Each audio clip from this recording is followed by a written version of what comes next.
To her, the sea is not the slate gray it appears from above, or blue, or green. Through the goggles, it is a delicious golden ochre.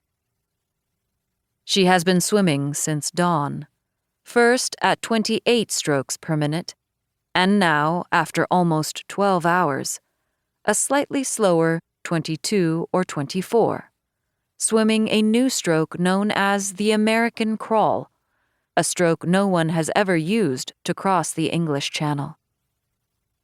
In all of human history, only 5 men have ever made such a crossing. No woman has ever swum the channel before, and only a handful have ever tried. For more than a year, however, the world has followed Trudy's quest, first tracking her failure, and now, on this day, hoping for her success. If she makes it across, she will be the most recognized and famous woman in the world.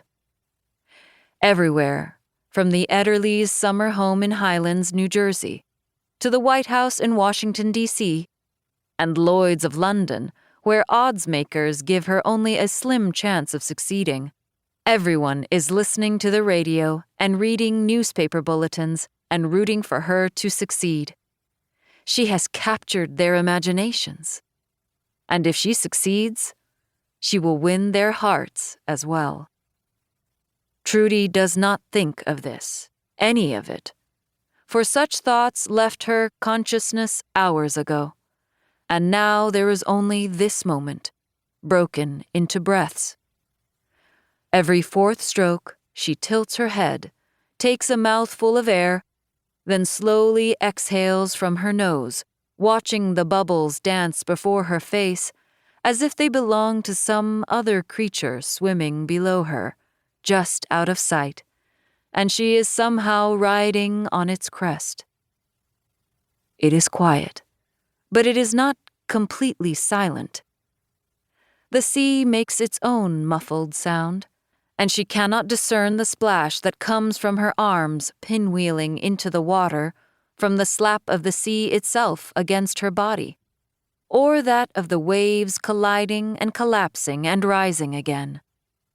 She is half in, half out of the water, testing the surface beneath the stray gull that sounds overhead, pulling herself and being pulled by the tides and the currents at the same time.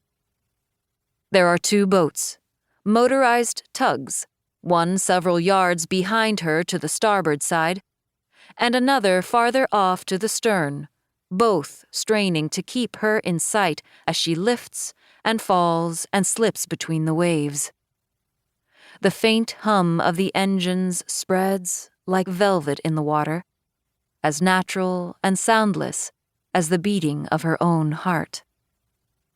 One boat holds her father, her sister Meg, her ghostwriter Julia, and her trainer and coach Bill Burgess, one of those 5 men who have swum the channel before. The second boat holds the press, reporters wrapped in rain gear scratching notes on pads of paper and typing out dispatches in the pilot house to be sent ashore by wireless. They are waiting for the final moment. The instant she makes it across, is pulled from the water short of her goal, or, as some fear, slips from consciousness and disappears forever beneath the waves. Whatever happens, success, failure, or tragedy, will be a headline the next morning. Trudy Ederle will be either a heroine or a figure of pity known to nearly every man, woman, and child who can read a newspaper. She does not think of this. Her thoughts have slowed, and she is all sense, touch and taste, sight and sound. She feels these things from afar, notes the sensations, and continues, as if she is a kind of artist taking stock of the features of a model, working on a still life, oblivious to time. She does not, really, feel them herself.